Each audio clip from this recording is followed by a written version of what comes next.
of amber across the deep blue sea. A message for the children, for you and for me. Hoping when them is calling, can you hear the sound? The roots of our fathers are being found. We know they forget where we come from. The strength of a lion, the beat of the drum.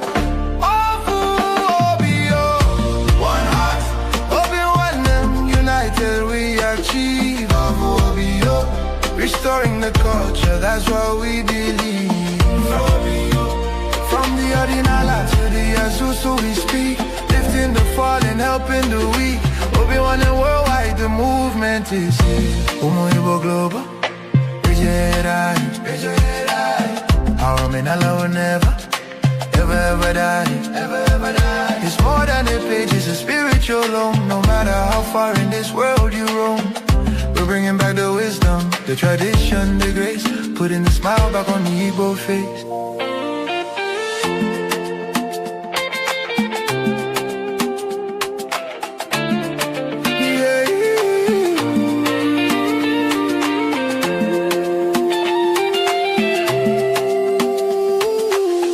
A high energy.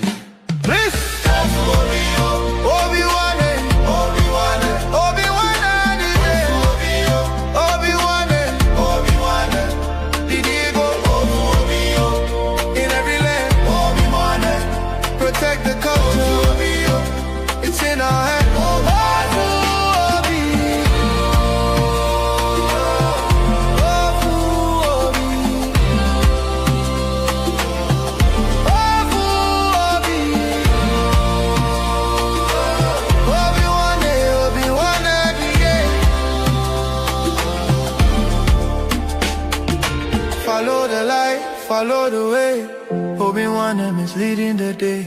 Keep the fire burning, keep the language strong. This is where we all belong. Again it fades out with a final celebration.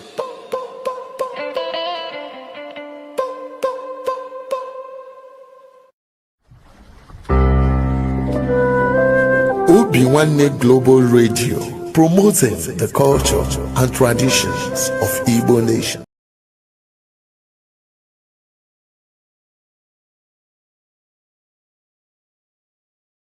A lot of things will be unraveling tonight.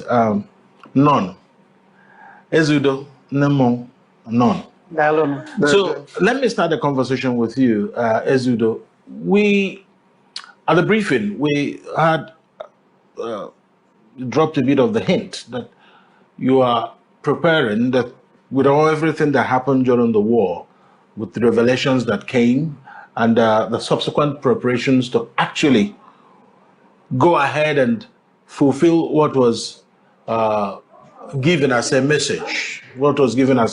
So now, I would like you to exactly help us provide that perspective, especially in the context of those that were born between 1970 and 1976. How did that message come about? Who sent the message? And to whom was the message given? Thank you. Deje. The message came in the year 1968 at Okofia in Ifedunum. The soldiers were asked to tarry at the Okofia stream that something great will happen. On that fateful day, Corporal Nwafo, Joe Ashuzie, Michael Warriors Okoye, and the others were waiting. And the news came to them that the vessels has come around Oka. They were at alert until the Spirit of God moved Corporal Nwafo, who released the bullet, the Obunigwe. the message was that if the thing that is going to happen, that will give them joy, happens, that they should hands off the war. That the people who are fighting them are greater in number and has one decision to end the Igbo people. That their best bet should be handsing off after the very miracle, and the Almighty will rebuild Igbo nation at the 50th year of those who will be born any day, the hands of the fight. Have I answered your question? All right. Okay. Well, I probably will have to ask exactly what was the. You have answered yes, that a message was given, and again, who was it given to?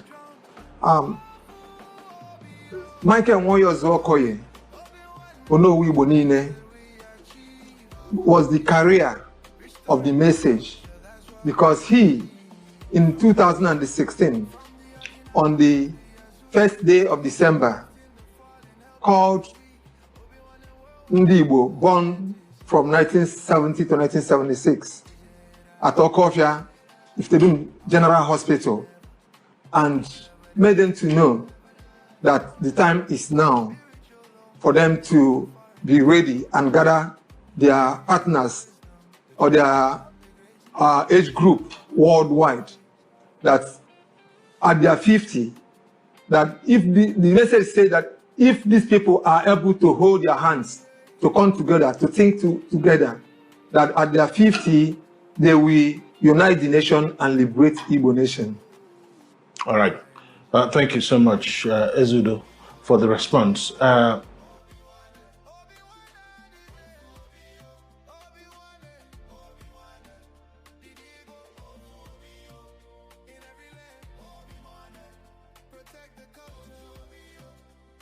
So let me come to you very specifically.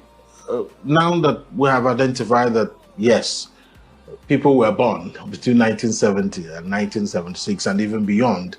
So what's in store for them, really? In Igbo? In English? No, I don't understand you. Okay. All right.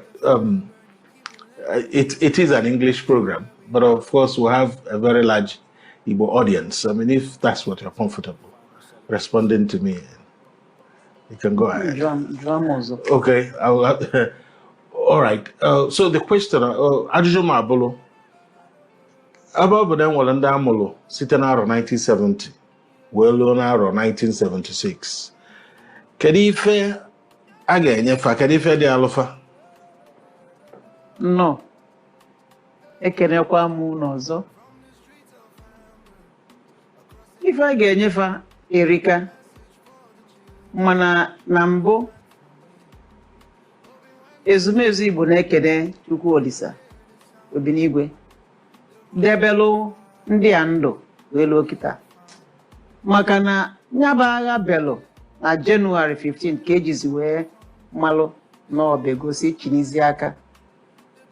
Ụmụazị amụrụ na ya bụ 1970 wee lue na 76 nọ n'ụkọ ajọ ụkọ ndị kwashi ọkọ na ya, ndị nne na nna fa na-enwero nni fa ga-eli inu ya, ndị na-enwerozi ebe fa ga-abanye, ebe fa ga-ebi inu ya. Ọtụtụ ife dị iche iche melụ. Ndị nne mụrụ ụmụ ndị anwa a na-ajafe ike maka na ndị achọ ka fa kpochapụ ana Igbo, mmụọ Chukwu Igbo jụ wee nyere aka. Anyị na-akpọ ndị a amụrụ oge a site na 1970 nke ndị oyibo ruo na 76. Anyị na-akpọfa udo ọgụ, igwe agụ udo ọgụ, maka na igwe agụ bịalụ n'ọkụ ọfịa gbara ama na fa ga-abịa, o wee bịa oge fa ji bịa bụrụ oge ndị ọ bụ kwa na ndị Biafra so to say n'ụlọ nya bụ ọgụ ọ dịrọfa ka ga-asị ka ndị Igbo bili mana asị na onwero ndị melilinu ndị ọbụla naba onye naba asị jee ka edozie nya na ụmụaka nwa amụrụ oge a ka ezumezu Igbo si ebe ọ bụ na fa elugo 55 na anyị ga-anabata fa gbaa fa ume kene Chukwu maka fa tue fa afa gbaalụ fa egbe n'ọdị ikpa kafa bụ dike kafa bụ wee nwee ike nọdụ nwee n'ile anya kịta na mba ụwa niile ebe Igbo tụrụ ụkwụ n'ọkwa ndị ahụ amụrụ site na anya bụ 1970 wee gaba 80 90 ọfanwa bụ ndị ide nnọfọ a na-ekwu na Igbo ga-achị ụwa ọkwa afa ka ife niile anaba n'aka ma ndị nwoke ma ndị nwaanyị ya ka anyị ji wee sị na anyị ga-eme ka fa mmalụ na fa bụ ndị dị Chukwu okike mkpa ka anyị gbaalụ fa egbe dozie ọnọdụ fa etu Chukwu okike si kwu nke ndị oyibo na-akpọ birthday na anniversary akaromie dịrọ ka a ga-asị na ndị Igbo ndị okenye ndị Igbo lutere etu ife a na gboo ya ka anyị si ka anyị mee lụfa anya kịta enwere ezinụlọ nwesịlụfa ịbụa ịtọ ndị mụrụnụ ọ dị ka mụnwa enwere mfa ịtọ na be m 70 72 73 even self enwere nwa ndị 77 mana ife ejedebe ya bụ 76 ya na ụmụaka anụnwa a na-anafa aka maka na fa bụsi ide dike ọfa na-eme ife ụzụ kịta na mba ụwa fa na-akpa ike ọfanwa bụ ndị dị uchu nwelu nje nwa agụgụ isi mmalụ ebe fa ga-achị bụ ọnọdụ Igbo dị kịta ọfa na-akpakwaba ndị Igbo ka ọ bagoro n'ọfụ daalụ.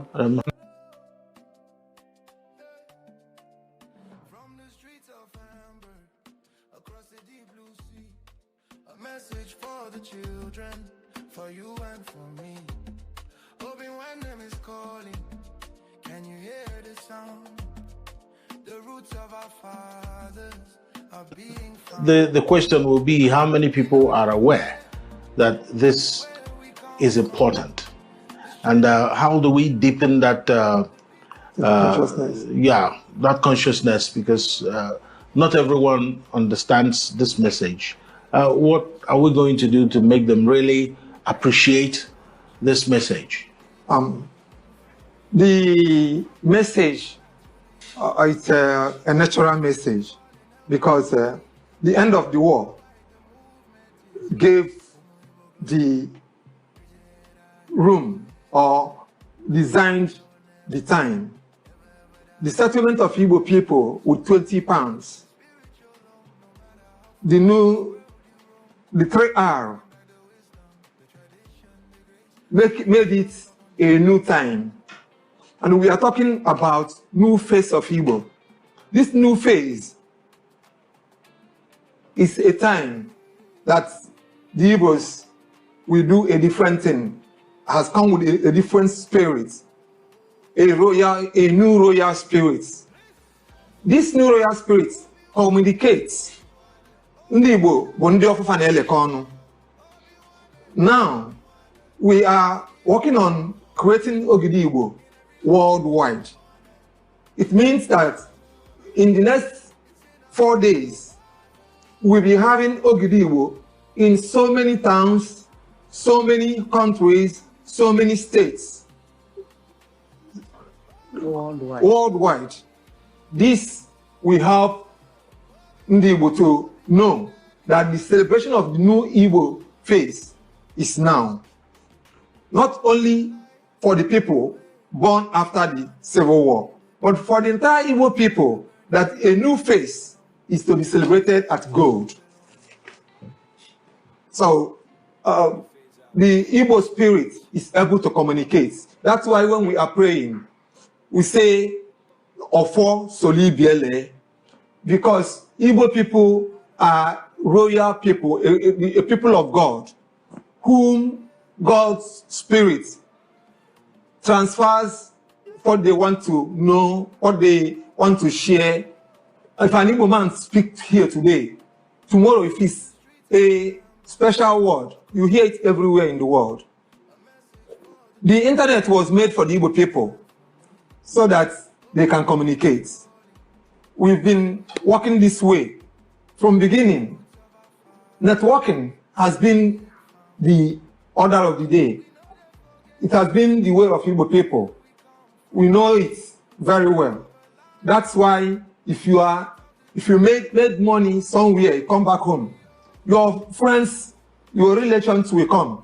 And originally, if they follow you out from 1970 or when I grew up, people who go out with that man who returned from the city, in the next 7 years, they will all be like him.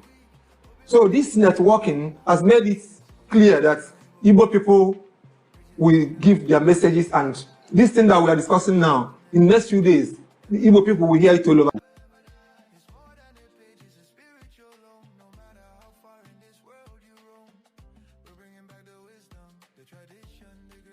Linkage in your deoxyribonucleic acid in your DNA. Ndiche is that chain. Even in normal science, they said that the chromosome is a thread-like structure that carries the gene. It's like a chain, which means even science, empirical science, knows that ancestry is a chain. He said it's a thread-like, is a chain-like structure that carries the gene. In your gene is the rootedness of your ancestor, transferred from generation to generation. And it is not ephemeral. It is not effervescent. That means it's not something that will just finish. It is a continuous effect. When we are done,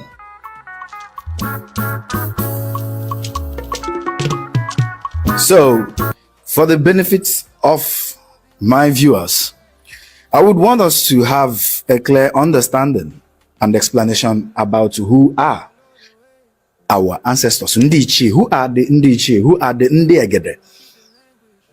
Over to you. Ndembunambu, yes. Namen, do you know your father?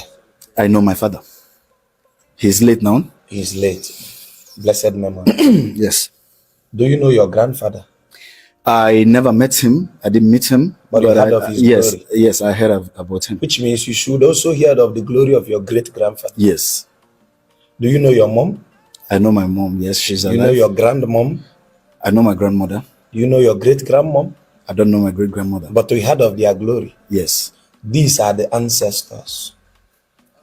Do you know without your great-grandmother, there will not be you? Without your great-grandfather, both maternal and paternal, there will not be you. 400 years to come, the children we are giving birth to today, if we did not exist, would they exist? No. So life is like a baton, a relay race. When you are done running your track, you hand over the baton to the next person to continue the race. That is the concept of Ndiche. Ndiche is that linkage in your deoxyribonucleic acid, in your DNA. Ndiche is that chain. Even in normal science, they said that the chromosome is a thread-like structure that carries the gene. It's like a chain, which means even science, empirical science, knows that ancestry is a chain. He said it's a thread-like, is a chain-like structure that carries the gene. In your gene is the rootedness of your ancestor, transferred from generation to generation. And it is not ephemeral. It is not effervescent. That means it's not something that will just finish. It is a continuous effect. When we are done, we hand over to the baton. And that is why in Igbo land, it's a taboo for someone to not procreate. But I will not like to go there because I'm to teach any father. I kid you not, in ancient Igbo land, before the arrival of the white people, if a man is up to 40 and you don't want to procreate, and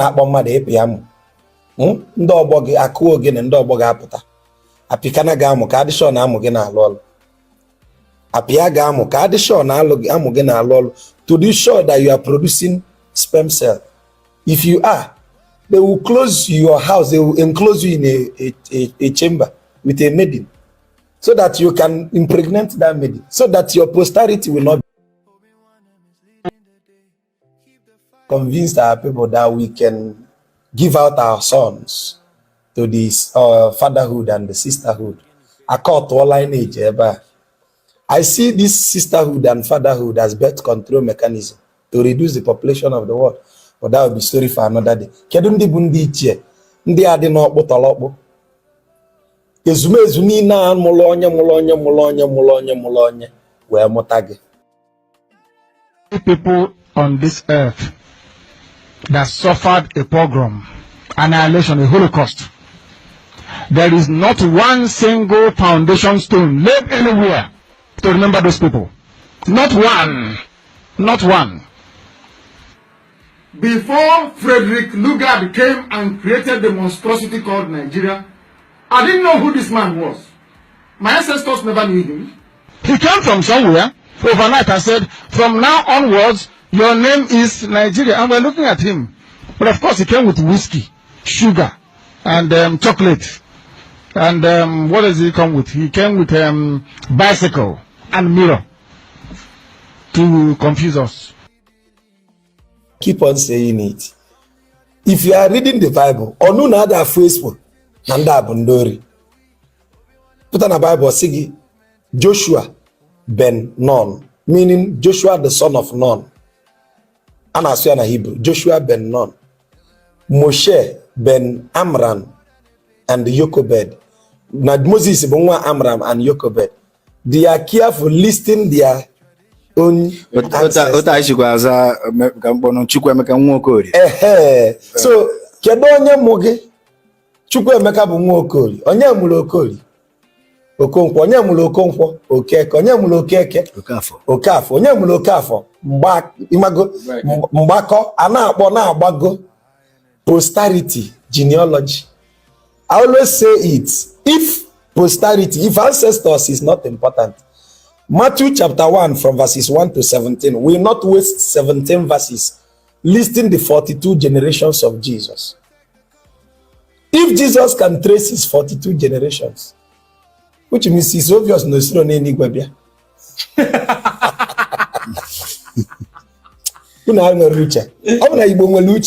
The evidence is in plain sight. Matthew chapter 1 to 17. I was saying no sin enigwe bia.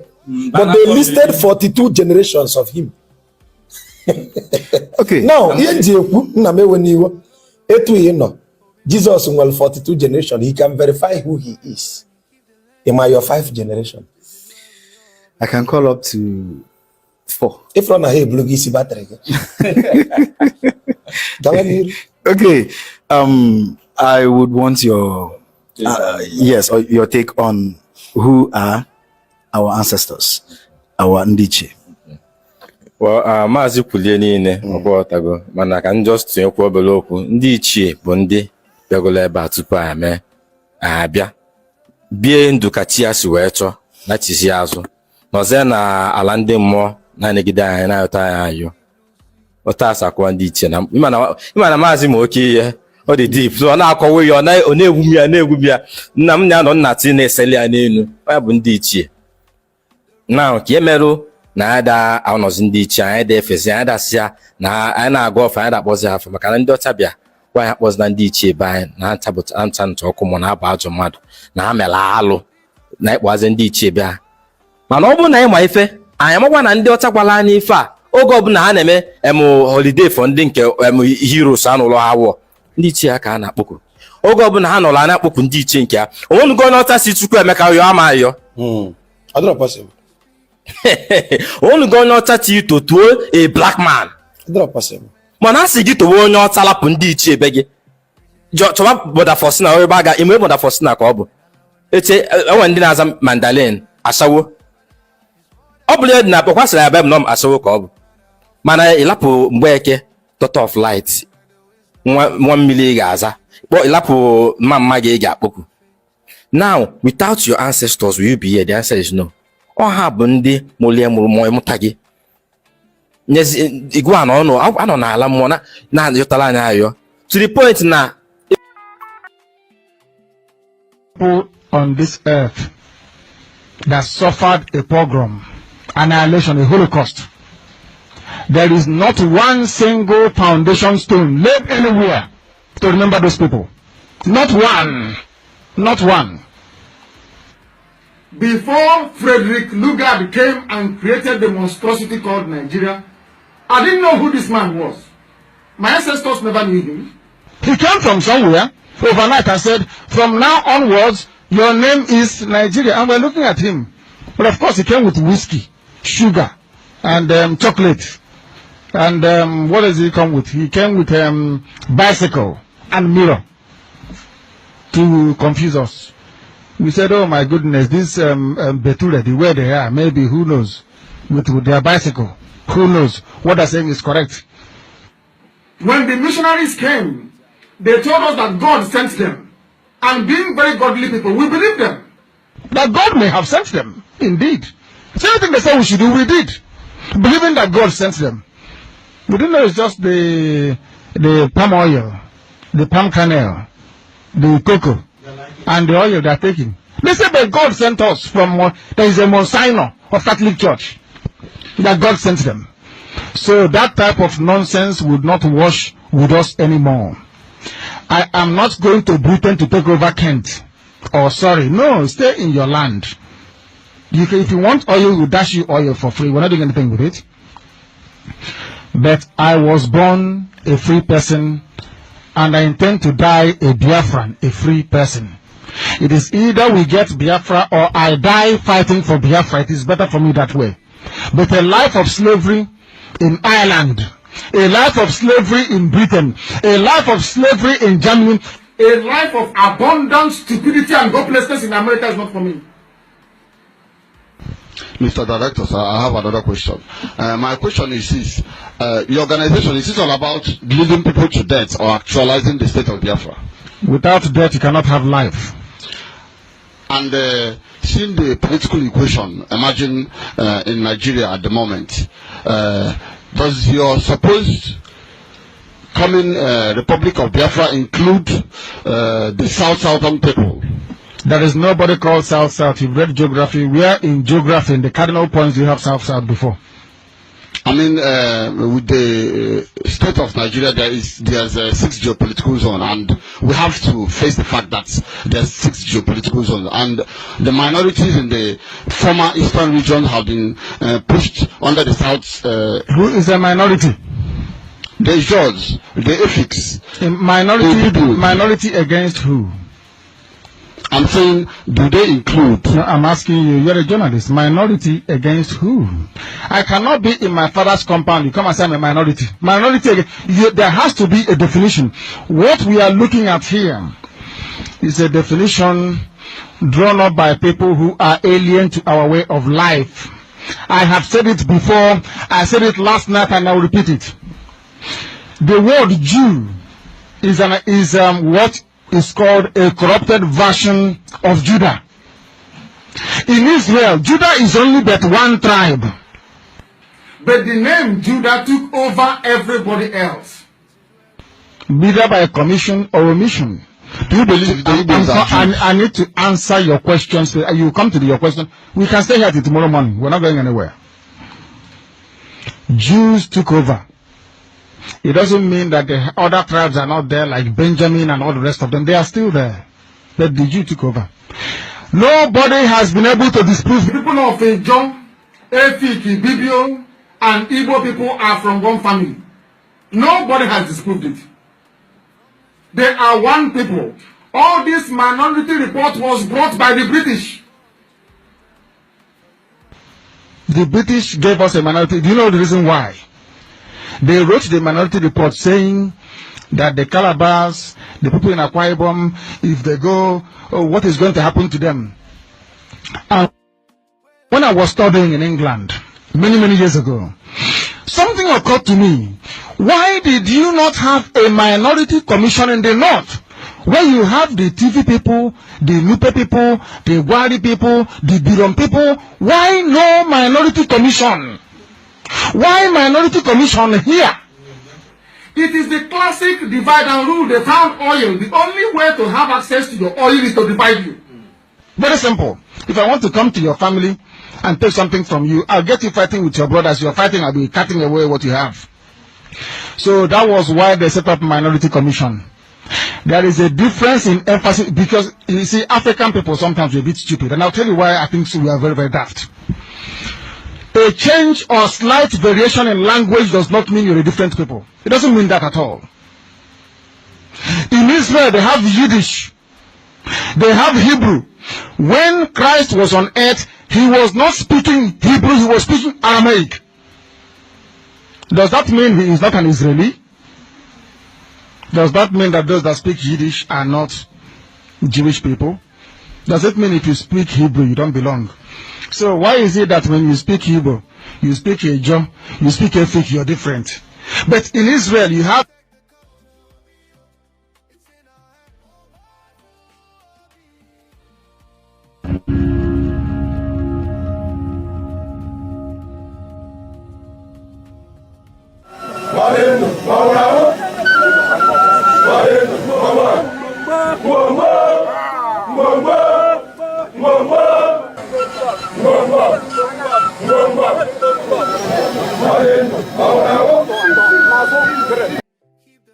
without fear before our enemies.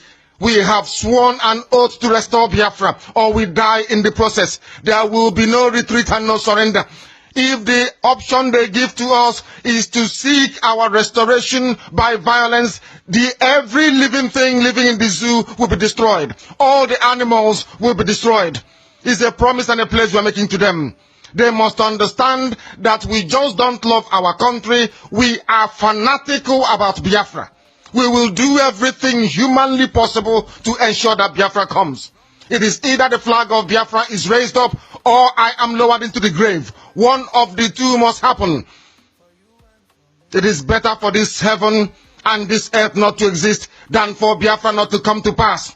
We dedicate it into the hands of Chukwu Abiyama, the creator of the heavens and the earth, because only him decreed that we should exist as a race, and only him has the say to decide and to determine if we are to survive or not. We don't rest our hopes in any man. We don't believe that any country can do anything for us.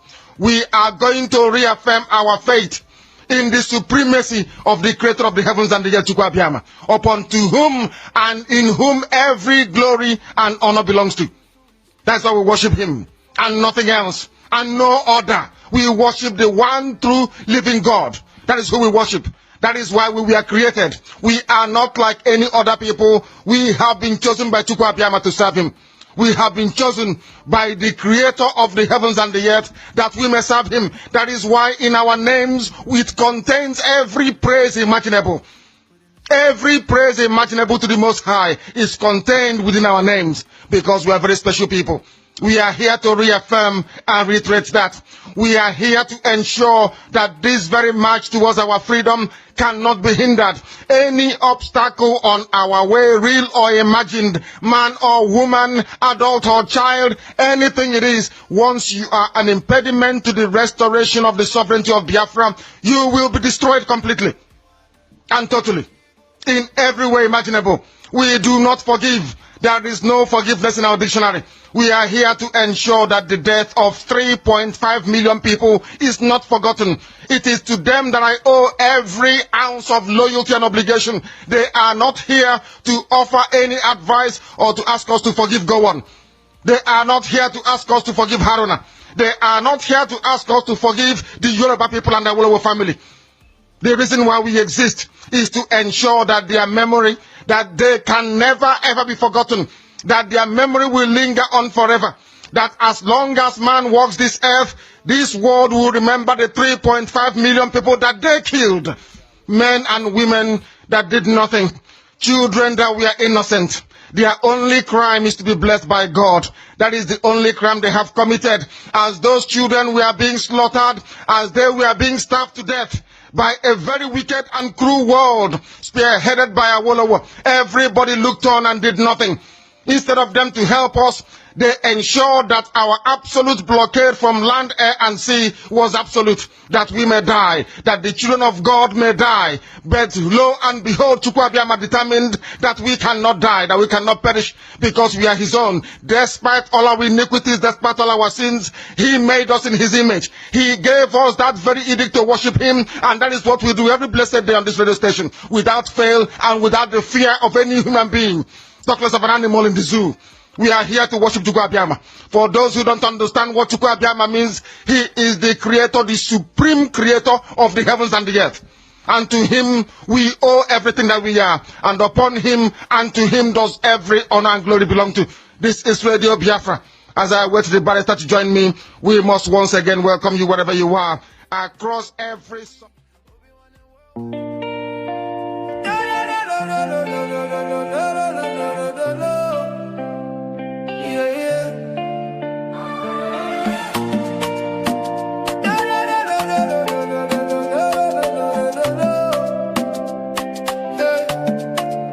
From the streets of Hamburg, across the deep blue sea, a message for the children, for you and for me.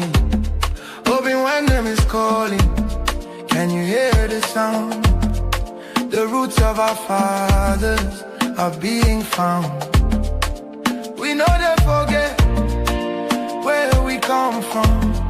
The strength of a lion, the beat of the drum.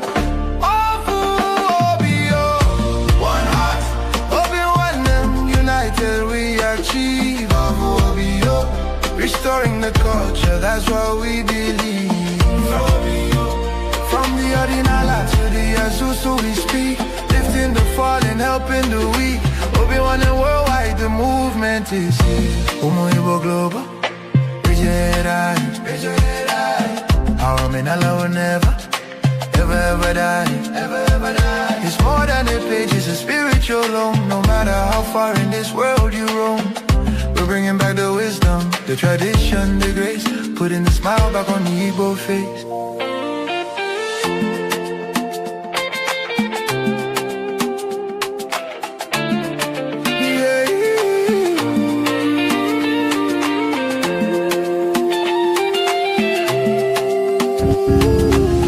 A high energy.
I want to use this opportunity to welcome our great leader, the leader of Insecurity, in the person of Mazi Nnamdi Kanu of Ahmadiyya.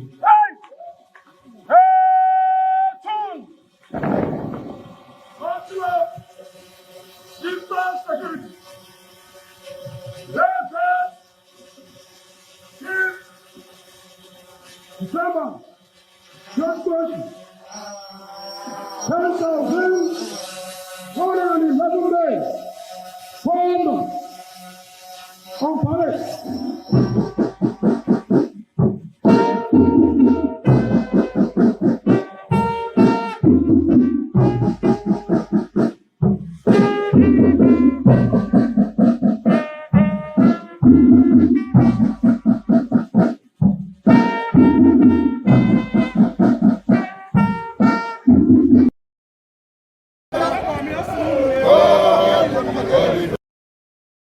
It's another leader.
Voice in the Niger Delta, a man who consistently cries and speaks for the rights of the youth, the women, the children, and the elders in the Niger Delta.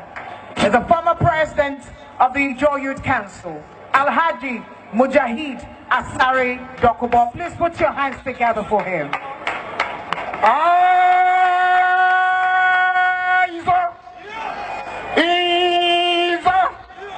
Asawana, Asawana, Asawana.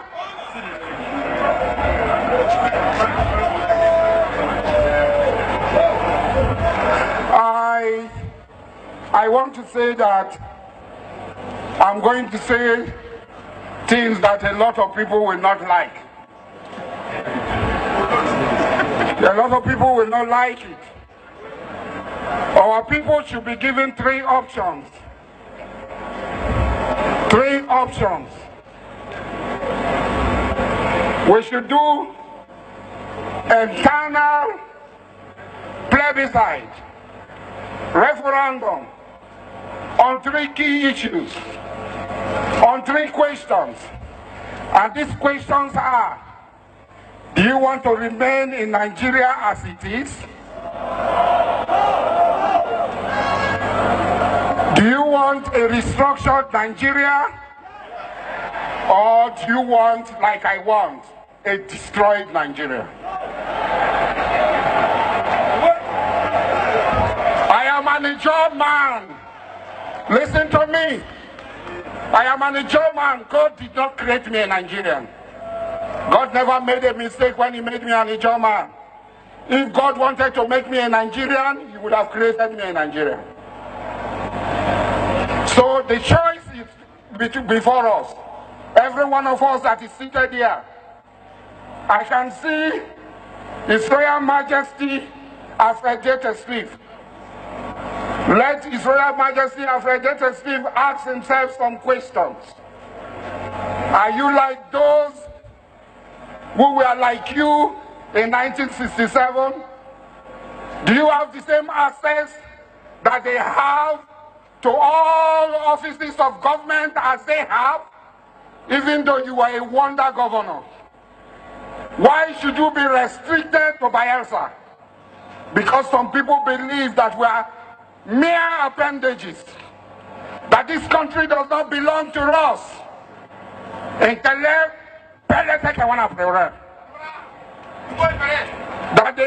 That They are giving us just a piece of it. I am an Ijaw man. Ijaw say koro ibutu mojike ya koro ibutu tomojike. Ijaw say koro ibutu I'm not hearing you. Compatriots and fellow citizens of the United States of Biafra, we have started a series of talks, Biafra 101. We have done Biafra 101, talk 1 and 2. And we have done Biafra 101, question and answer 1. This is Biafra 101, question and answer 2. Please, can you proceed with the question? This question is from Tekena Ibiso. He said, what will be the difference in the developmental index of Biafra compared to Nigeria? All African countries have perpetually remained backward. Are we fighting for the sake of growth and progress, or we only want to make a difference? If I understand you very well, Tekena, is even your name says Tekena, God has heard our prayers. God has heard our prayers for the independence of Biafra. Yes, all African countries have remained perpetually backward because of wrong political decisions, because of square pegs are put in round holes. People who have no business with governance are put into governance in the places of governance. A pharmacist become Minister for Agriculture. A pharmacist become Minister for Petroleum or Minister for Works, etc. That is the African way, and nepotism, nepotism and corruption is endemic all over Africa. And I think that Biafra is going to be different. There are many countries where corruption is a big problem, but that has not deterred them from even going into the scientific and technological hemisphere. For instance, India, there's so much corruption. China had gone. Even the Arab countries, most of them are at the dawn of scientific and technological breakthrough. So I think that Biafra will make a difference. A lot of us have shown. A lot of people know me. You know me. If you don't know me, you come to Cotonou and you've seen the little I have done and the institutions I established, technological and scientific institutions to move Africa forward. Because we have to look ahead and we have to be focused. And Africa had a lot of problems because of the over-reliance on the former colonial adventurers, or they call them colonial masters, by our political elites who believe more in Europe and America than they believe in themselves. And I think that Biafra, and I know, and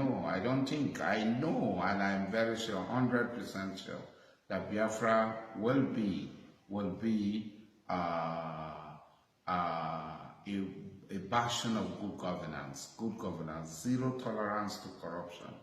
And the agenda of Biafra is to promote the totality of the good of the people of Biafra, to encourage science and technology. Even during the Biafran War, a lot of invention took place that was abandoned after the war. And there will be a renaissance of this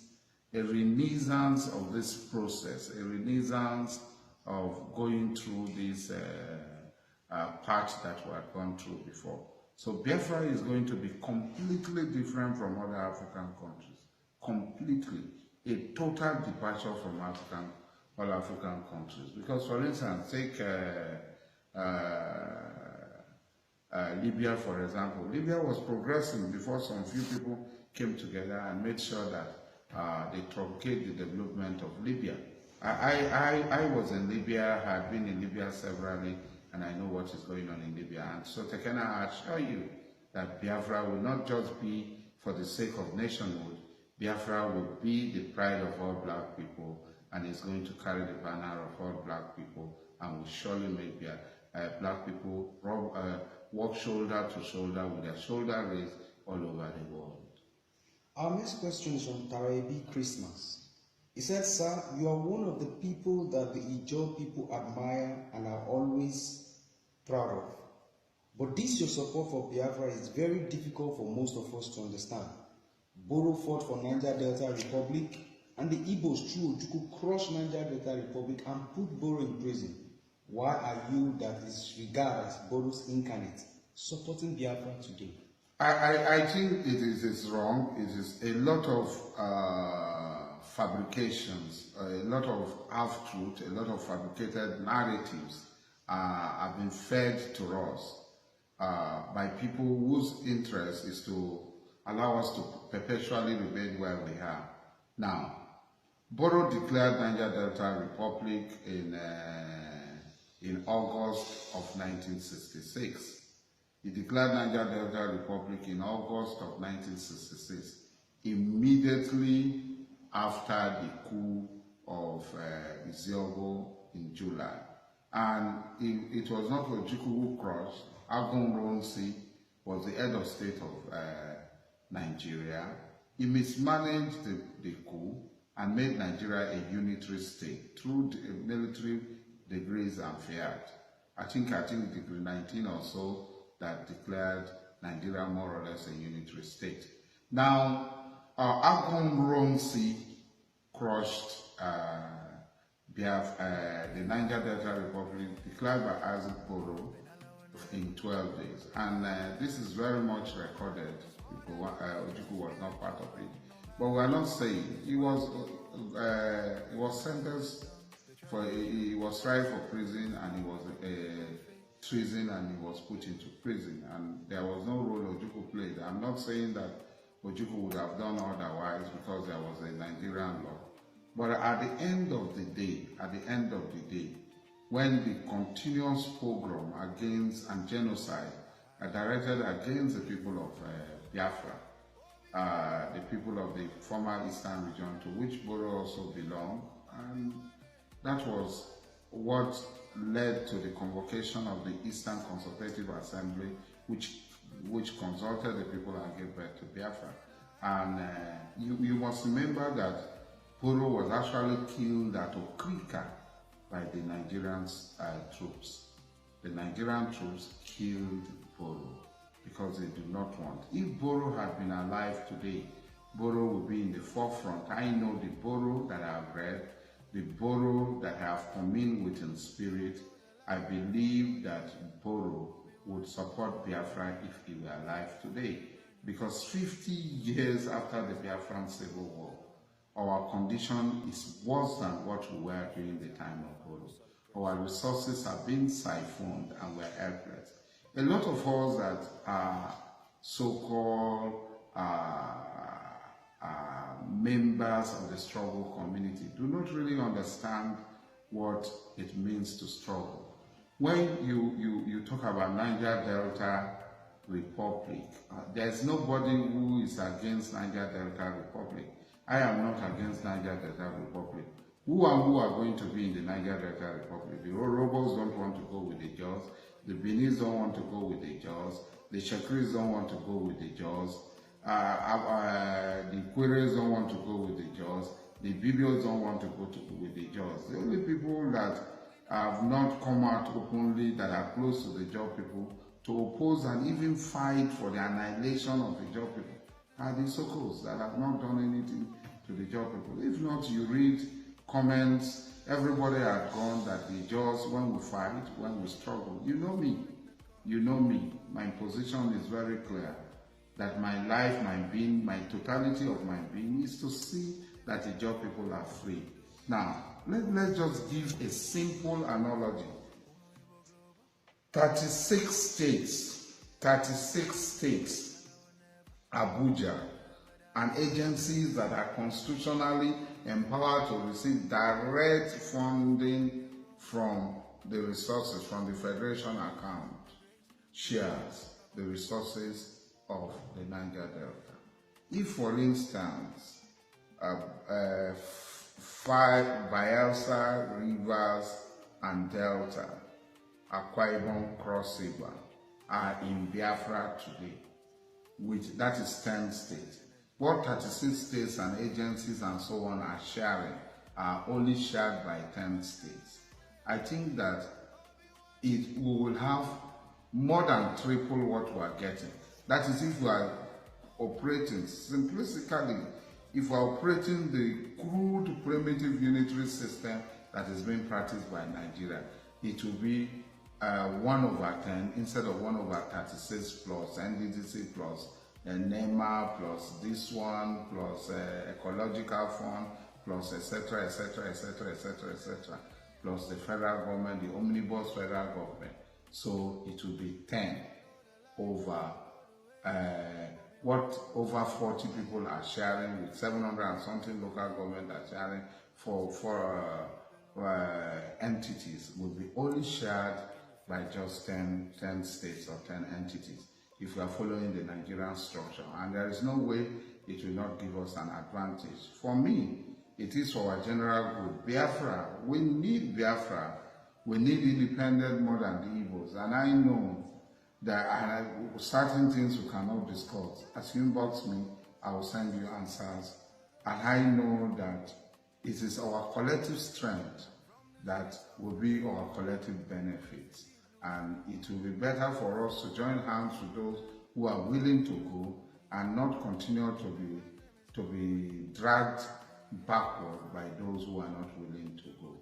So for me, Tarebi Christmas, I believe that our relationship with the Igbos will be far more beneficial to us as Ijaw people than to the Igbos. Because Biafra, the name Biafra is originated from the Ijaw land, originated from the Ijaw territory. The suggestion that the new country should be named Biafra came from an Ijaw man, one of the finest Ijaw man, Franco people. So these are issues that are historical, are facts, and are true. And I believe that if Boro were alive today, Boro will be in the forefront of the agitation for the actualization of Biafra. Our next question is on Ogene Karo Stephen Odidi. He said, IPOB have drawn the map of Biafra to include the South-South in their map without consultation, and you are here supporting them. Are you not ashamed of yourself? Ogene Karo, I don't think that any IPOB is one of the organizations that are in the actualization, in the struggle for the actualization of the sovereign state of Biafra. Today, IPOB have achieved more in this direction than most of the other organizations, like Niger Delta People Salvation Front, like MASOB, like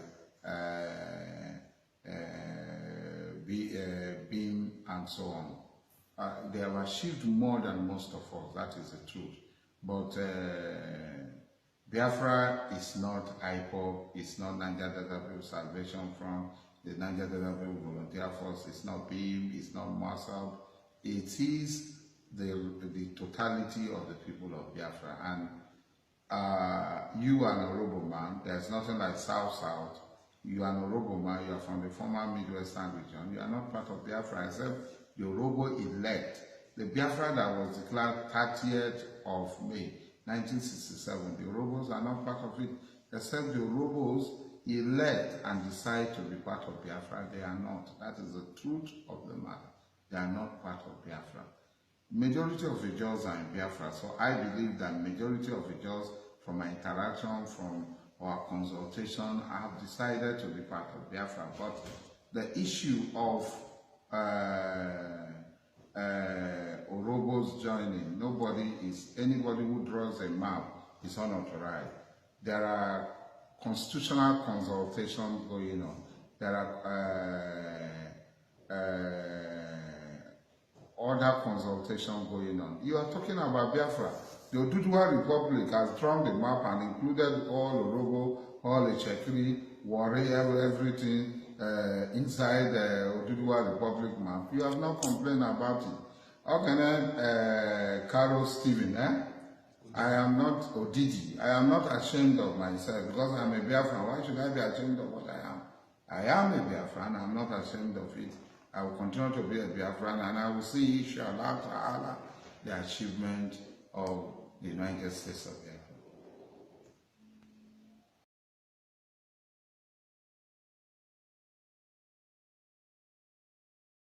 Every traitor will be paid in a millionfold for his treachery against his own people. Every traitor. Nnamdi Kanu should not be a problem. Nnamdi Kanu is in the struggle. People, for first of all, for liberation of himself and liberation of his people. And people have chosen to follow him. If you are not following him, just keep quiet and go and do your own. Let it not be an issue for you. Every traitor will be paid in a millionfold for his treachery against his own people. Every traitor. Nnamdi Kanu should not be a problem. Nnamdi Kanu is in the struggle. It's in the struggle for liberation of his people. For first of all, for liberation of himself and liberation of his people. And people have chosen to follow him. If you are not following him, just keep quiet and go and do your own. Let it not be an issue for you. It does seem you are not an issue for him. But you come in and become. Why? Who knows that Nnamdi Kanu will come? Nobody knows. I didn't know, you didn't know. But the Buhari, the Christian Nnamdi Kanu. Buhari is not the most strongest human being on earth. We have seen so many people. Where it will go? Where it will go? Apartheid system, where it fall? Where is the British Empire? Where is the Soviet Union? Where is the Roman Empire? We don't see a lot of things. Nnamdi Kanu, whether they bow for him or they don't bow for him, it's none of your business. Because if you are talking, if you have sense, if you talk about Nnamdi Kanu bow, you go talk when they bow down for one man called Onu, when they bow down for one man called Suta, when they bow down for that thing they call Buhari. That they brought from Norway. You don't talk all those Nnamdi Kanu will be a problem. Nnamdi Kanu is on a cause that will bring salvation, independence, freedom, and dignity back to our people. If you don't agree with him, just keep quiet. Because very soon you will come. We are marking all of you. We are marking all of you. All of you who think that by trading with us, by being available, you are going to gain. Whether you are a Pokweo, you are Hausa Kweo, whatever you call yourself, be talking. You say you are intellectual. I don't see anything intellectual about you.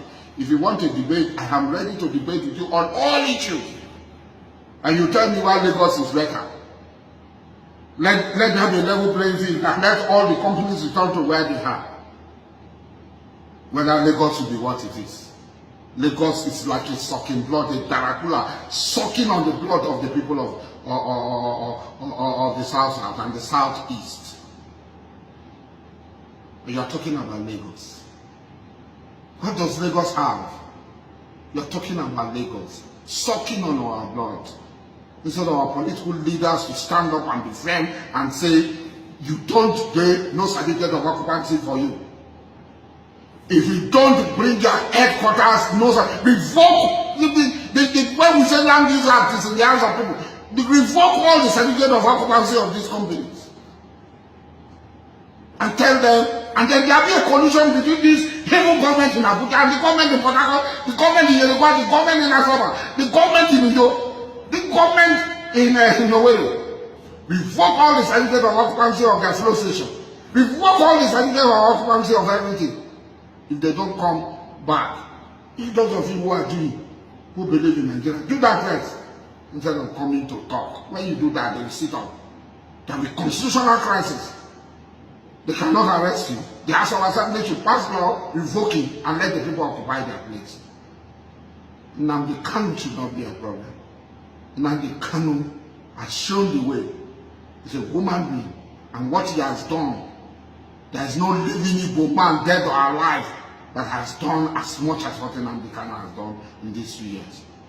And those of us who appreciate it will continue to appreciate it. Not because he will give us anything or anything. He has nothing to give to us. But we know that what he is doing, the benefit of it, will not only be for us, but it will be for all of us. And will benefit immensely, including you, your children, with all the sabotage, all the tongues you are putting on the way. Nnamdi Kanu is a man to be respected.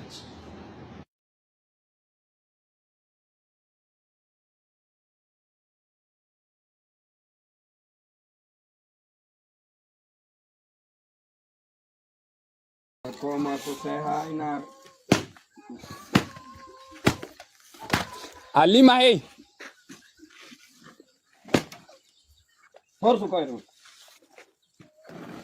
For today, now on Jabi Busbuda beat uncle. On Kuatagum Busbu. My name is Governor Ezioku. INEC should consider this kind of things. This is a very new and recent video. And these are the people who claims that they are the owners of this particular country. This is the kind of rifles, vehicles they are brandishing right now. The government, the security intelligence units, they are not saying anything. They are not doing anything. Absolutely, they are not doing anything.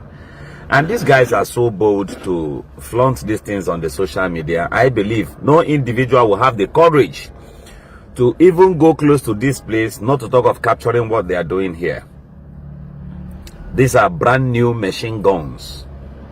The price of each of these GMP,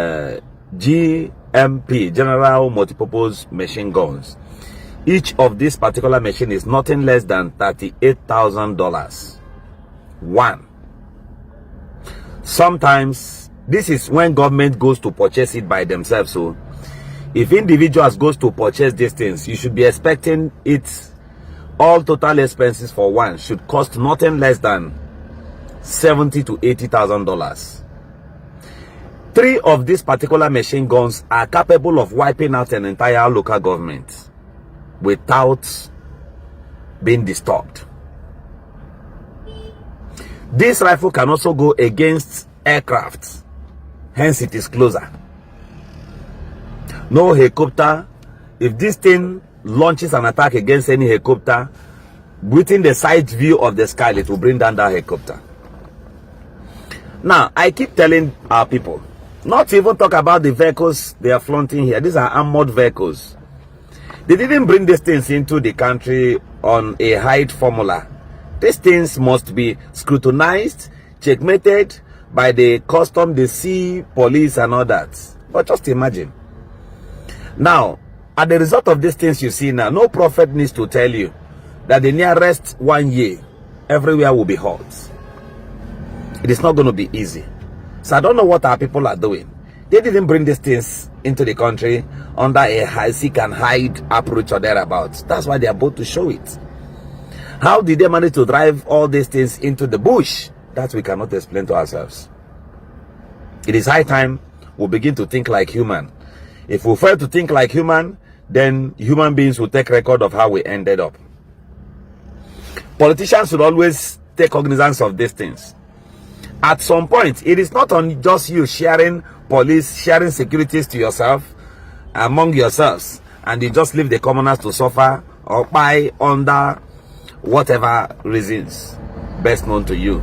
But I can tell you that you may think you're sponsoring all these things and you go scot-free. No. It gets to some point when the ordinary man will begin to consider, instead of them to buy just like that, it is better they join this kind of people. These are the considerations people will start nurturing in the nearest future. And you have never gone against after any of these people. You only go against anybody talking on the cyberspace, against evil. If we should pinpoint one politician now and say this politician is bad, immediately they pay you money, you come after us. That's the best you do. Anywhere we are, that time you know you can track our number. The cybercrime unit in Abuja, that is when you know you are active. This is what you should do. The intelligence unit in Abuja, these are the kinds of jobs you should do. Upon seeing this kind of videos on the internet, then you begin to work hard on how to secure lives and properties. Many of you have taken oath of office more than 2 or 3 times. What you're looking for in governance is what we don't even know. You've never even governed the people very well. You cannot even provide the major security that the country needs. My name is Governor Ezioku Olilanya. INEC staffs, INEC. That's a simple message.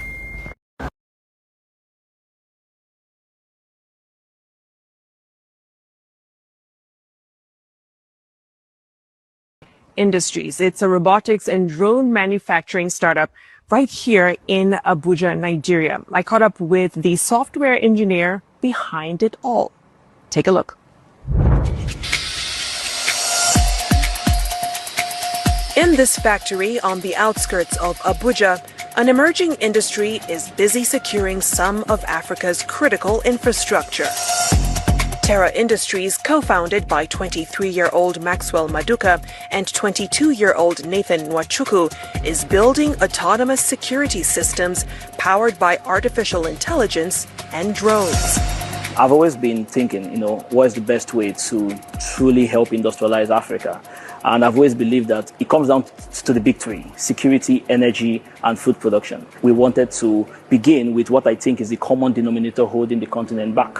So we began building out autonomous systems to solve the security crisis in Africa. This factory has the capacity to build 30,000 drones per year. Terra also says that it exports to 8 African countries, protecting critical infrastructure from gold mines to power plants. Most of the key components are built in-house. From the airframes, the propellers, the lithium-ion battery packs are all manufactured in-house. That has helped us keep costs really, really low. It's easy for us to scale manufacturing without cutting costs. A key focus for Terra Industries has been developing and building software and hardware in-house, helping them beat off stiff international competition. You managed to lock down a pretty lucrative deal, $1.2 million, beat out an Israeli consortium. Big deal. What would you say gave your product an edge? I would say it's the end-to-end integration that we had. It's not every day you see a company that's building both the hardware and the software at the same time. And we have companies that are acquiring hardware and then, building out their own software internally, or acquiring software and building out the hardware. We're a company that were able to say, okay, we're going to build out great hardware and integrate great software, everything in-house. And that was what made us stand out. Terra's software, called Artemis OS, is the brains of its system. And in the field, its flying drones watch from the sky, and its sentry towers equipped with cameras and sensors watch from the ground. Both systems check for intruders or other security threats. It collects all the surveillance data from all these different systems. It analyzes this data, looking for threats in real time. And once spotted, it alerts the necessary response teams, whether it's security agencies or in-house response teams. Essentially, we want to ensure that the software ecosystem of Terra is entirely African. And that is the key to keeping that data safe. Terra Industries has only been up and running for it's already making waves. Terra today has actually raised only less than $600,000. And within that short span, within the 11 months we've been operating, we are currently at $1.9 million in revenue. We have $11 billion worth of assets under our protection today. For us, the key thing is in a few years' time, we eventually want to have $1 trillion worth of assets under protection, which would essentially encompass all of the power, mining, and oil assets in Africa.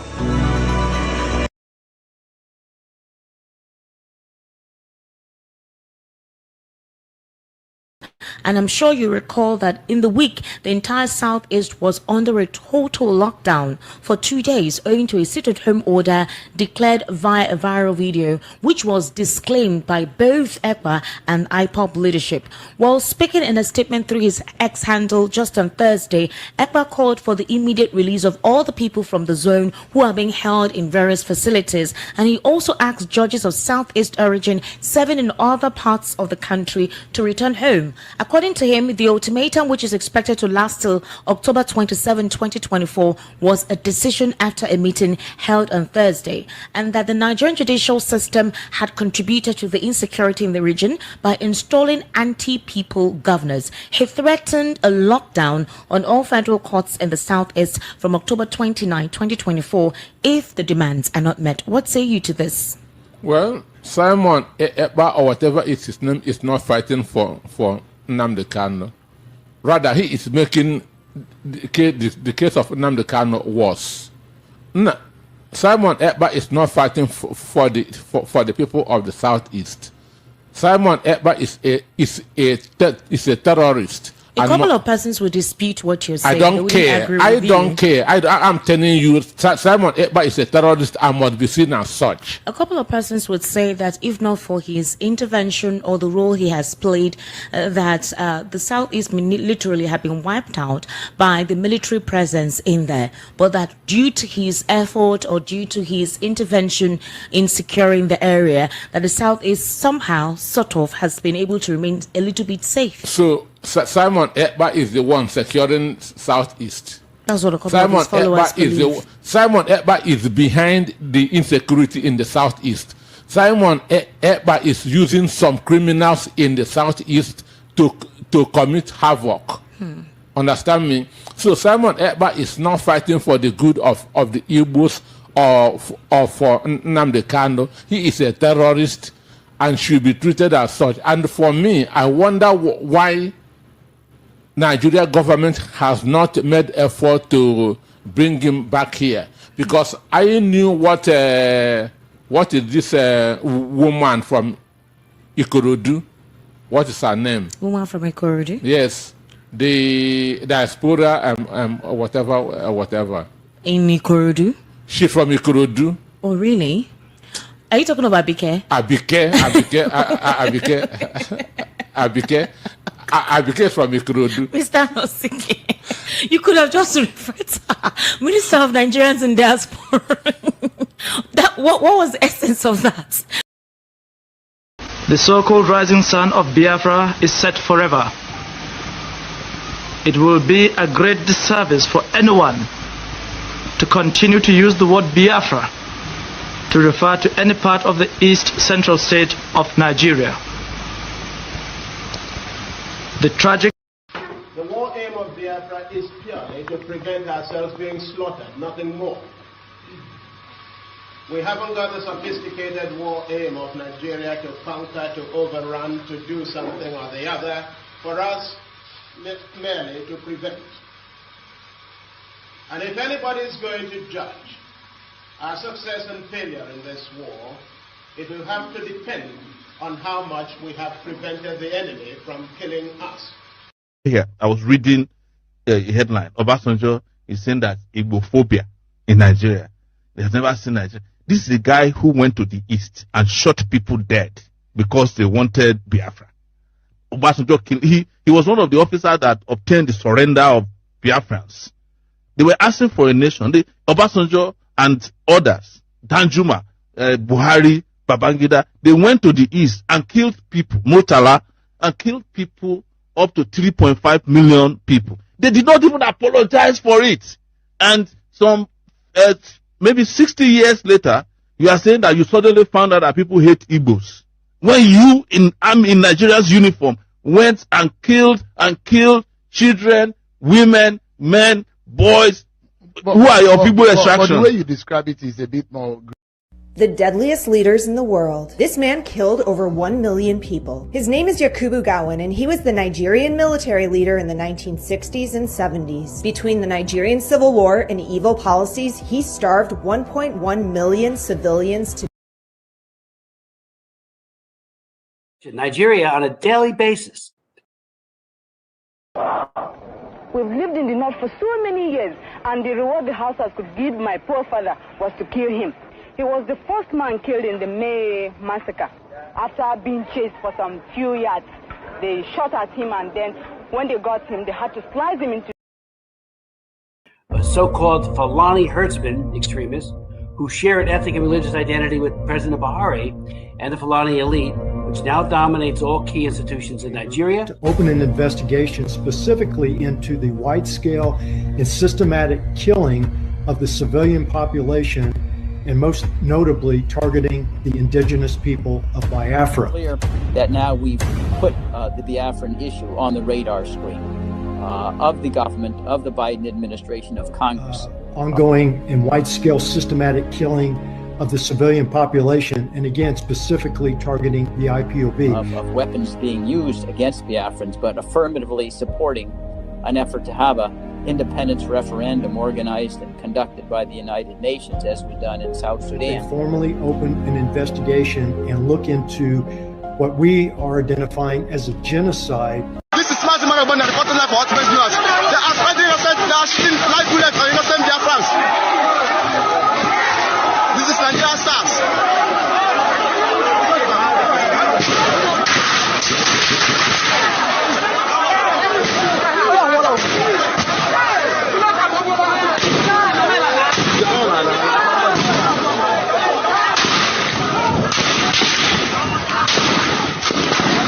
This is somebody that has kidnapped.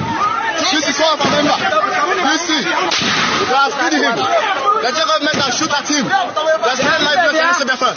Martin Manoban, reporting live for Ultimate Viewers.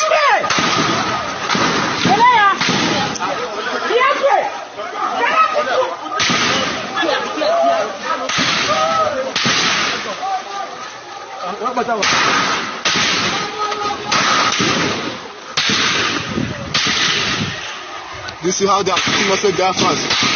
Today, the 31st of March 2020. The person reporting live is Martin Manoban for Ultimate Viewers.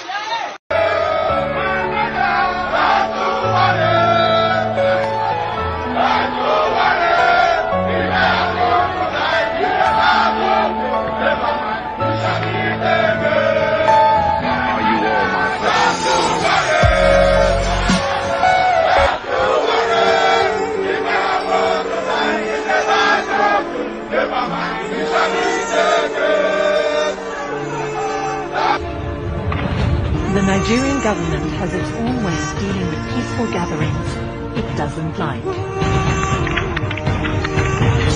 They started shooting us, killing our brothers, over 10 of them were lying dead. The army is trained to kill and not to police processions or protests or demonstrations. They are trained to eliminate whoever they see as the enemy. We've lived in the north for so many years, and the reward the Hausas could give my poor father was to kill him. He was the first man killed in the May massacre. After being chased for some few yards, they shot at him, and then when they got him, they had to slice him into two, like, you know, when you want to slice your bread into two. A human being being sliced into two. Can you imagine such a thing? Biafra is going to emerge as a nation. You know, despite the support of Britain, Russia, Egypt, and some other friends of Nigeria, we all will surely come out as a nation because we are fighting a just cause. Even a little child on the street will tell you this. We shall never go back to Nigeria again. God's grace will surely emerge as a nation. And so, as far as this war continues, we'll fight to the last man.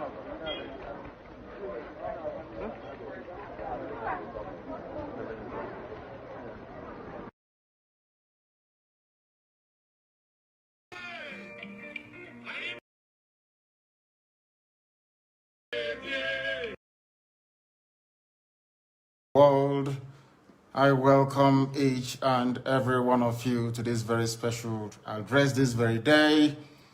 Today's date is the 12th day of December in the year of our Most High Elohim, 2020. The time now approximately is 7 p.m. in the blessed land of Biafra. This is a live presentation on a very special day that Chukwuokike Abiama has designed, that we must do all we can to save ourselves from extinction, from a people who are determined to come down, to take over the lives of the children of the Most High, a day that we have drawn a line in the sand from which we can never, ever retreat. We are not going to surrender our land to Janjaweed. It is not going to happen, not now, not tomorrow, not ever. I welcome each and every one of you, and as I do so, and as it is customary with us here, I will urge you to welcome other people as well, because the whole world is listening. On all our platforms, they are listening. And if you are doing so, it is very, very important that you pay particular attention to the announcements we have to make this evening. Very, very important that we do so. But as always, and before we go any further, we must hand over our proceedings to the Most High. But before I do so, I must always say good morning, good afternoon, good evening, and good night to some of you. This is a very special broadcast, and of course, we must pray. And prayer we must, this very evening and always going forward.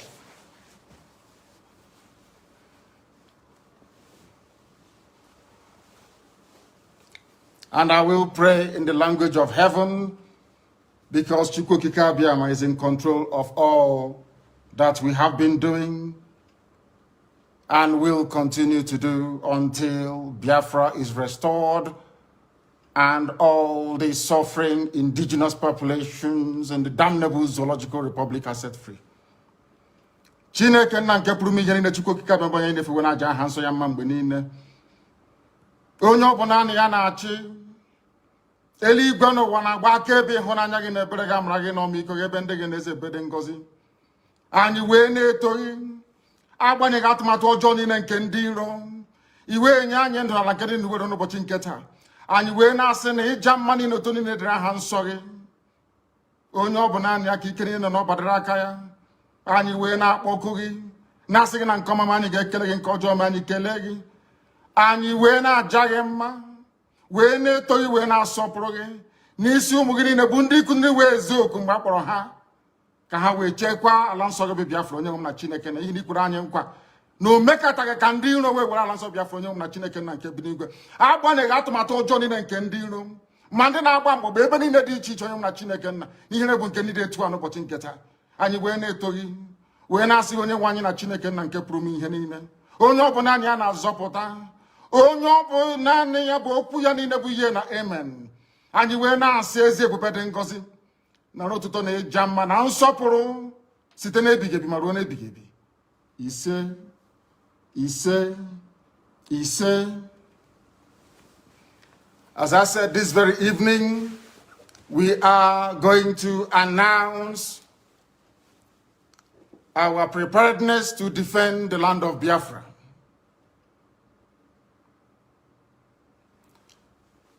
And having waited for very many years for the governors in our land, the entire East, by which I mean the Southeast and the South-South, to do what their counterparts in Yoruba land did, and even what the terrorist Miyetti Allah also managed to do, which they have failed to do up until this very day, we have decided to take it upon ourselves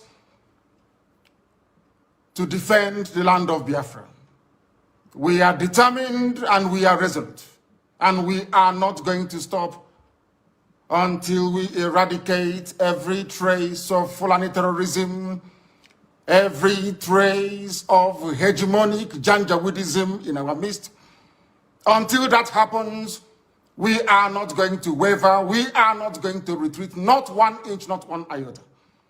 We have come that we may do the bidding of the Most High for that which we were sent, or should I say born, in the first place. We are going to defend our land against the ravages of Fulani terrorism. We are going to defend the lives of our people against state-sponsored extrajudicial killings by the zoo armed forces. We cannot allow what happened in Obi, Buatompo, in Aba, in our Faruku, in Emene to happen anymore. It can no longer happen in our land. Today, we are sending a note of warning, or should I say caution, to all those that delight in shedding the blood of Biafrans and innocent people right across the length and breadth of this zoological republic called Nigeria.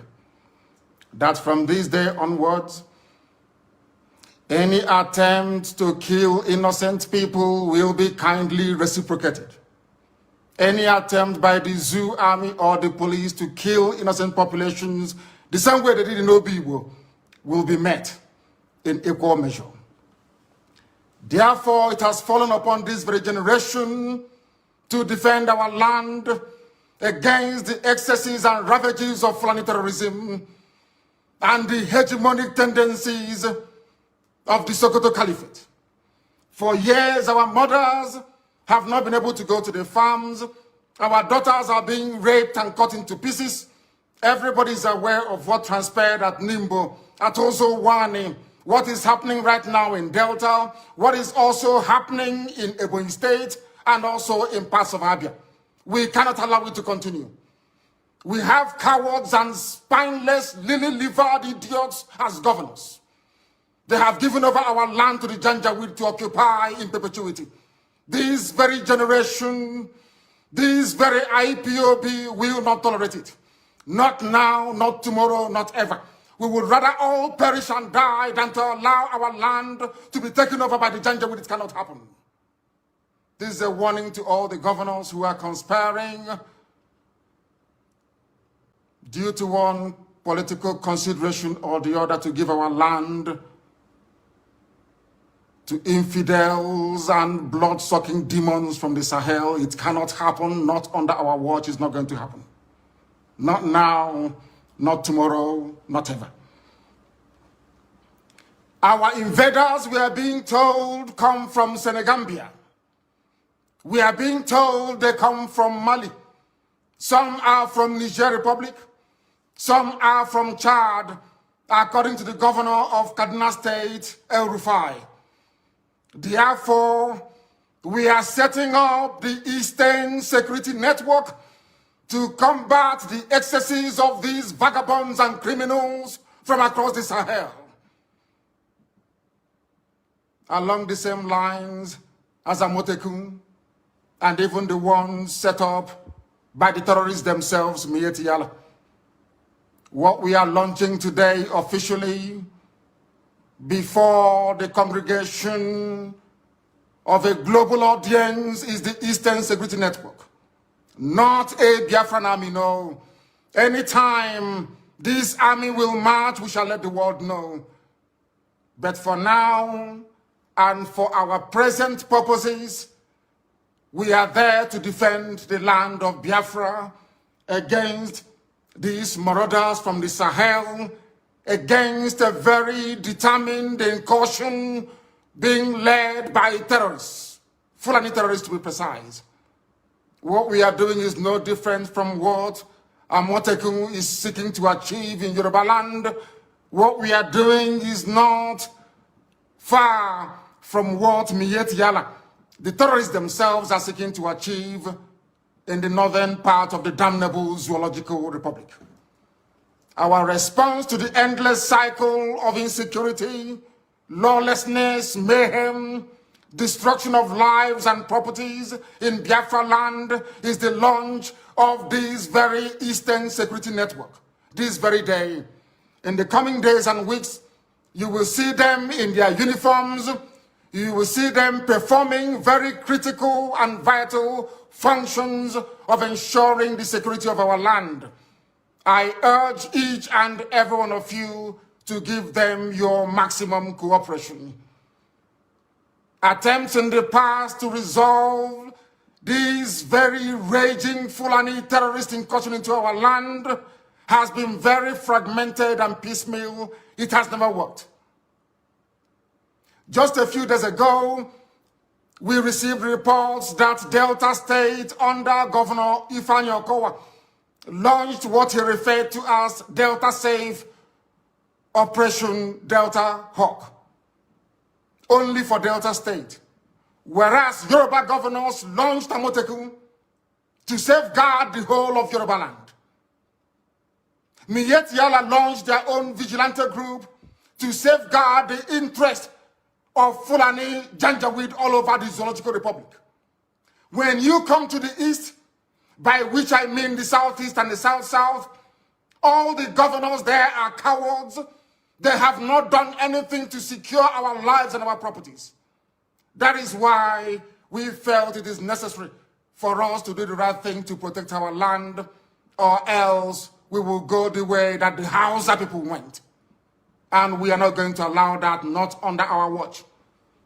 They have managed to fragment our people. They have managed to divide us.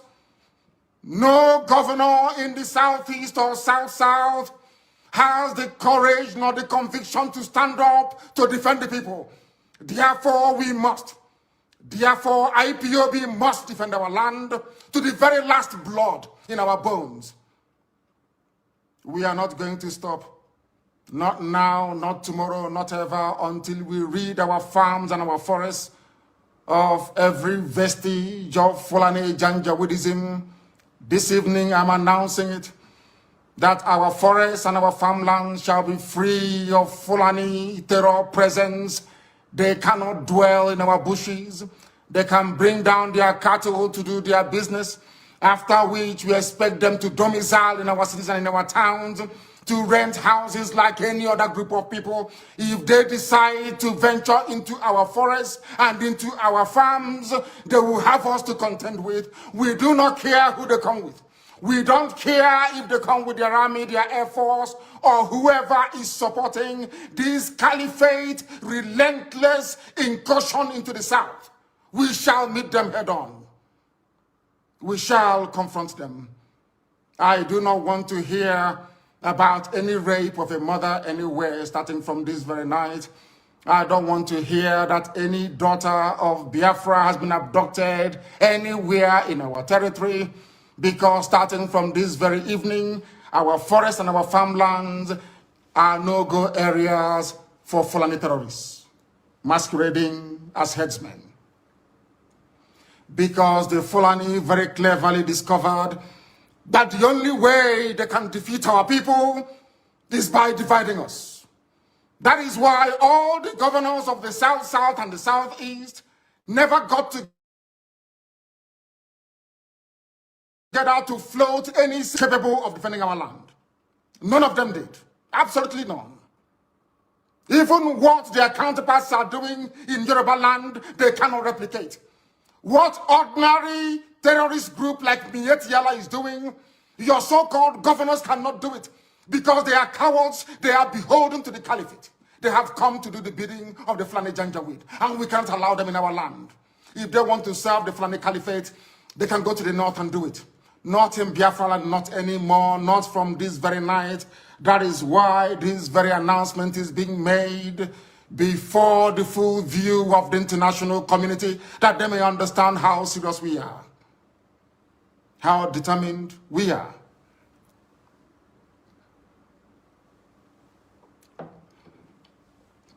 As somebody quite rightly said, the only way to eat an elephant is by cutting it into pieces. The only way the Fulani Janjaweed can overwhelm us is by dividing us. If you are an agent of Fulani Caliphate, if you have come to do the bidding of Fulani Janjaweed in our land, I am asking you this very evening to retrace your steps. Because again, starting from this very day, anywhere Biafrans are killed, any governor, any police commissioner who tolerates the massacre of innocent people will pay very dearly for it. Will pay very, very dearly for it. Do not underestimate our resolve. Because this evening, first of all, I speak as a human being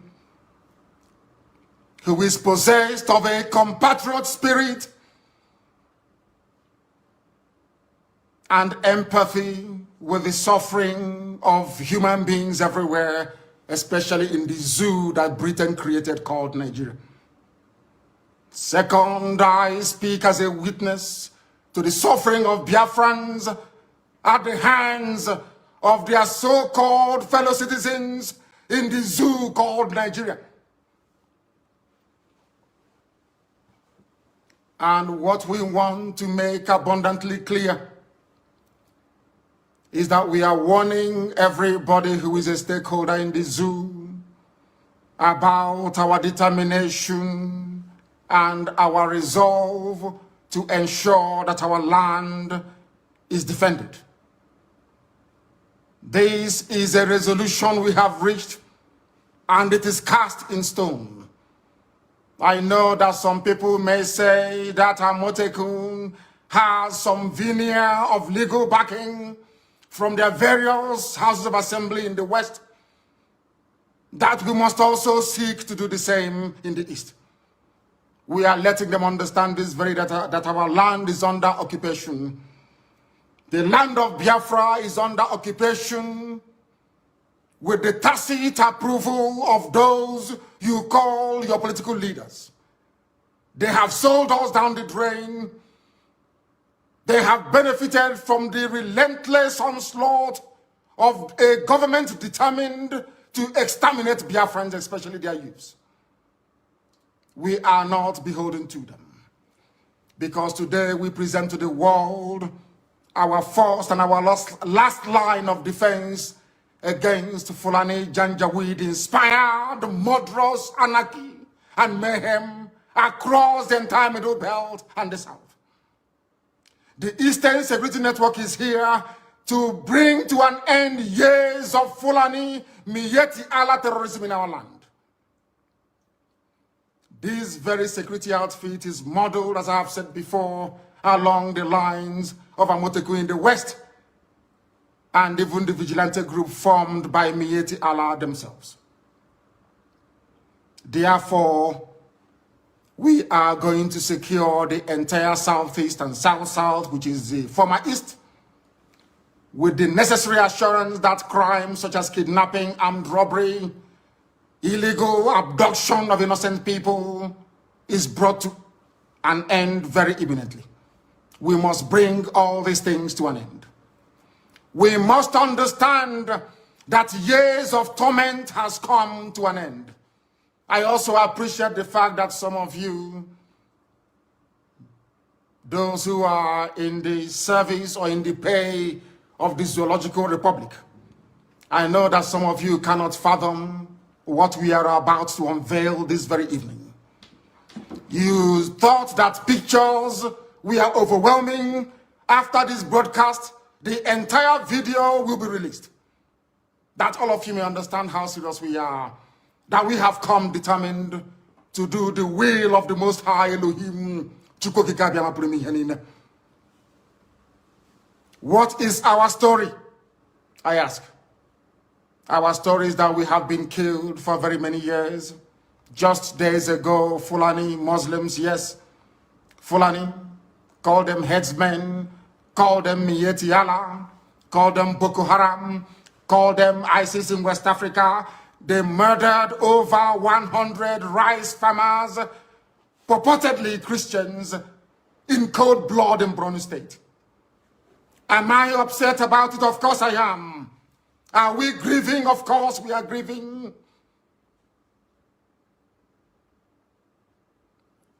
But it is very, very disheartening, very, very discouraging that up until now, the international community have failed to do something about the murderous outrage perpetrated by Fulani terrorists on a daily basis against innocent indigenous populations in the zoo called Nigeria.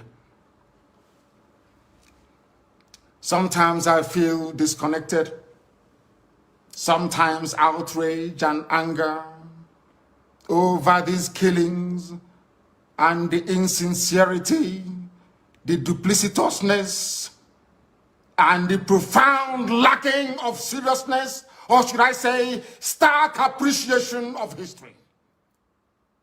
Our people, we do not learn, we have never learned, and until we rise up, all of us, one after the other, to support these very glorious efforts we are making to secure our land, our enemies will triumph over us. But heaven will forbid it. We will ensure that that will never happen in our time. You might ask, what is history? It is a very dark, hideous history of our people, banned by those who rose to power on the ashes of a genocide they themselves committed. It is a history banned in schools out of a sense of denial, yet it is a history still accessible to anybody and everybody who is willing to learn. On the trajectory that we have decided to embark upon, there is no going back. People are going to call, I know that for sure. There are those who may be interested to understand the reason why we do things the way we do it.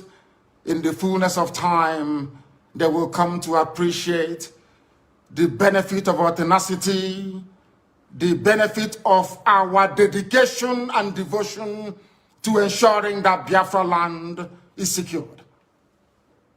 There were those in the Middle Belt in years gone by who stupidly joined in committing genocide, dishonestly, I must say, against the people of Biafra. They called it a civil war.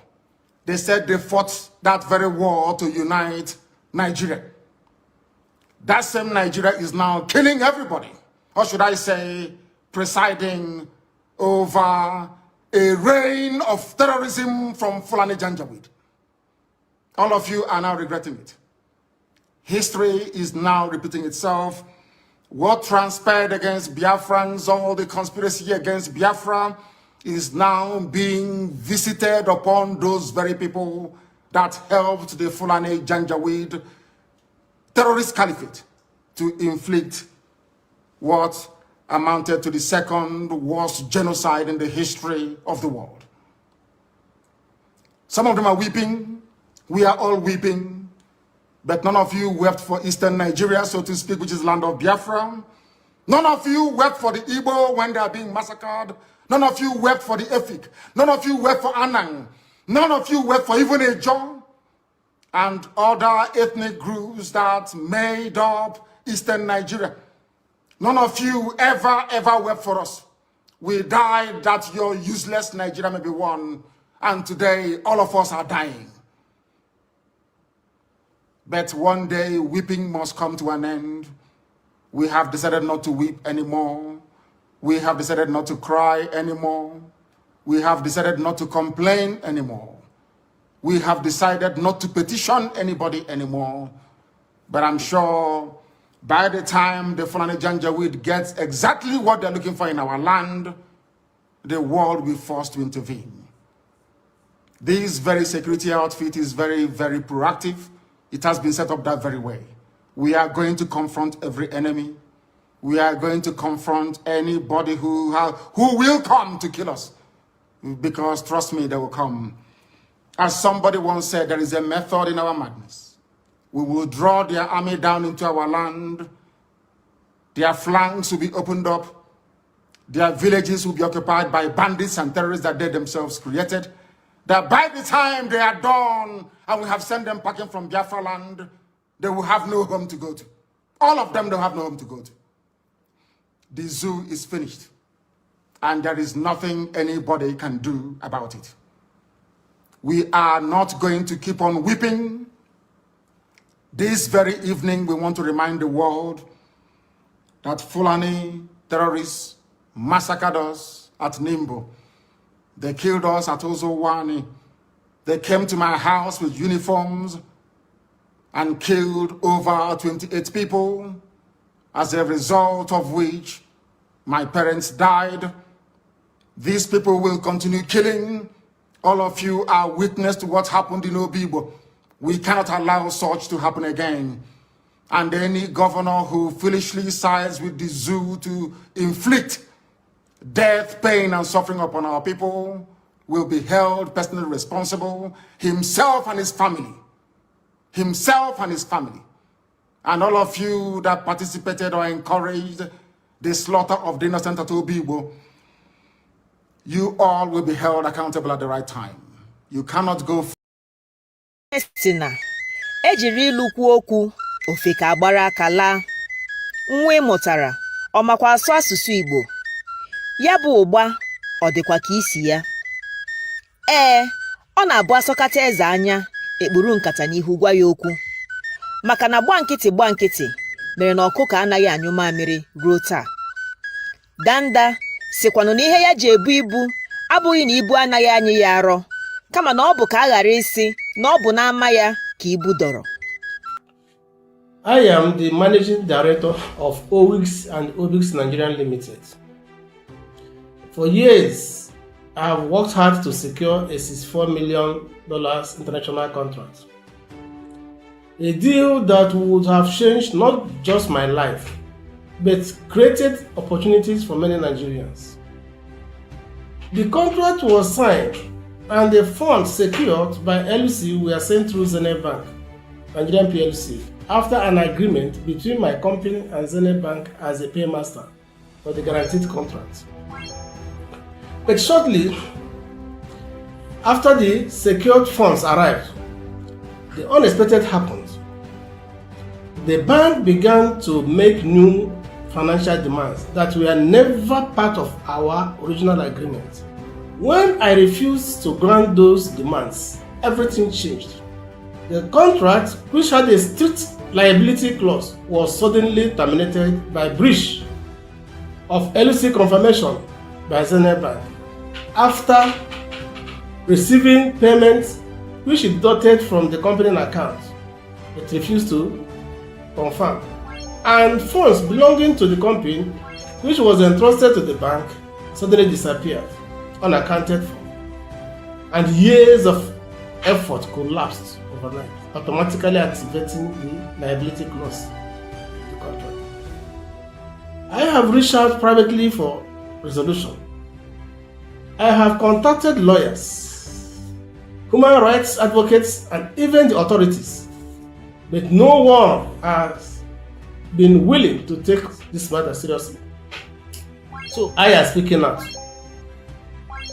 today, not just for myself, but for every Nigerian who has ever been silenced by a systematic justice system, by powerful institutions, where all they wanted was fairness and justice. I don't seek pity, I seek accountability. I believe that the truth deserves to be heard, and I will continue to speak up until justice is done. In a series of upcoming videos, I will present clear and undeniable evidence of what transpired.